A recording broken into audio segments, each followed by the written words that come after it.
A digital business card in Fulpio is built from content blocks. In this video, we'll show you how to add a new content block to your profile. To add new content, go to the Content section and click Add New. A list of blocks will appear that you can add to your profile. You'll find blocks such as profile picture, contact details, links, social media, map, video, or gallery. Some blocks are available in the free version and some in the Pro version. Blocks available in the Pro version are marked with a star. First, let's add the profile picture block. Click Profile Picture. A window will open where you can upload a profile photo and also a top banner. Simply click the field where you want to upload an image. You can select a photo from your device and upload it to your profile.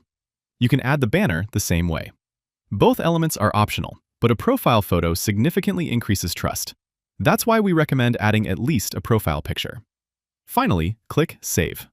Your first content block is now ready. In the next video, we'll show you how to edit, move, and manage content blocks.